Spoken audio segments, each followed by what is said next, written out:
Part 36 of Folk Truth Could Talk. Hello, dear friends. I'm glad that you chose to join me again today for another video blog.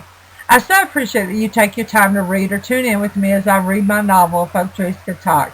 I truly hope that you are enjoying the story and that you're being entertained.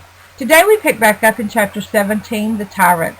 Eugene, don't you dare try to arrest her, Amelia stepped forth and ordered. Then she pulled Sheriff Eugene to the side.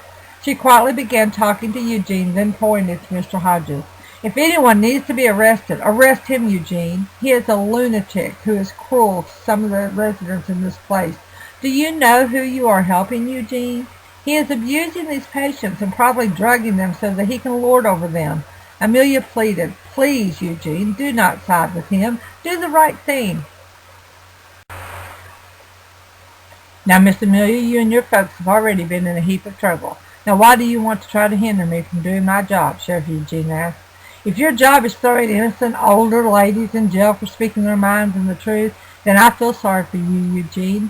You are not the sweet soul I grew up with. Nurse Wanda is only being bullied because Mr. Hodges is trying to get even with my parents for leaving his precious Glenview. He is embarrassed and now he is after revenge. Are you going to help him get it? Amelia kept drilling. Now, Amelia, I suggest you stay out of this or I might have to take you down to the jail as well. You need to drop all the accusations against Mr. Hodges and let me do my job. I will arrest you for hindering the police officer in the line of duty, Sheriff Eugene warned. Well then, Eugene, by all means, I will step aside and you do your duty. Shame. That's what you are. A shame, Amelia stated with disgust. Eugene turned to Nurse Smith and commanded that she either leave Glenview now or he would take her down to the sheriff's office. She refused to go without saying goodbye to her patients, who became her dear friends.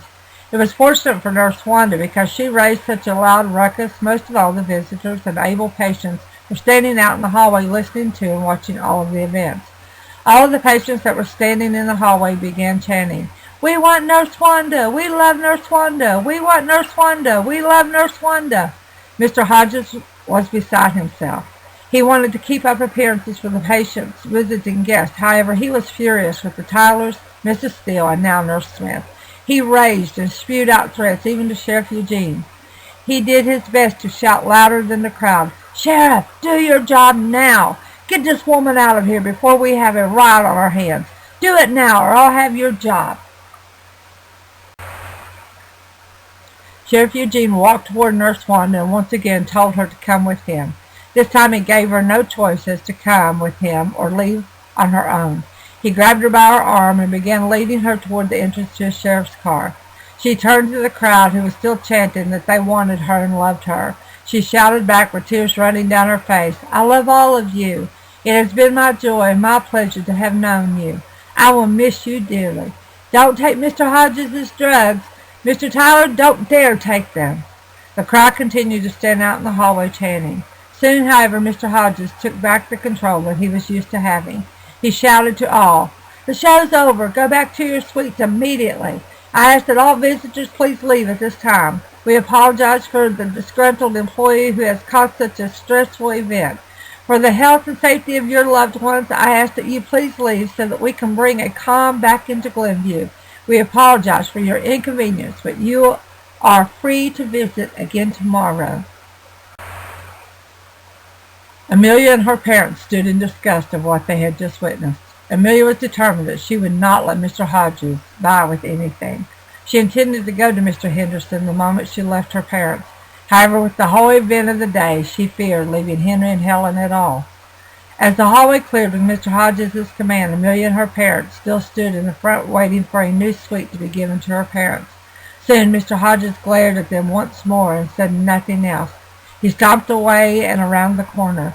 Amelia could always assume that he was heading back to his office and feeling very smug that he had gotten in another blow to her and her parents. Her heart was broken over Nurse Wanda, but also over her parents. She did not want to leave them in this place any longer. She turned to them and said, Let's get you out of here. You can't stay here with this tyrant. He is after blood and revenge. I cannot feel good about leaving you here for one more minute. You cannot endure 3 more weeks of this. Come on, let's go, Amelia pleaded. Now, Amelia, we are not naive to what Mr. Hodges wants to do and why. We, however, have to do everything legally or we give him more ammunition. He will not try anything right away because he knows that we are on him. So I think we will be perfectly safe, Helen convinced. But, Mama, please, I do not want you to be at risk for a moment. I think you should come with me now. We will get a lawyer for the legal stuff in the morning, Amelia begged. No, Amelia dear, Henry finally spoke. Amelia, I am much better now. I am not saying that I am 100%. Heck, there may be things that I may never remember. I am feeling pretty confident that I will get back to where I was. I know that I still get confused and go in and out a little bit, but I am getting there. Well, it's occurred to me that this Mr. Hodges fellow does not know how much better I am. It seems to me that therein lies the plan. I'll be your inside man, because he doesn't know that I am better. This also tells me that I have an advantage over the dictator. We have friends and people we love in here. We owe them to stay.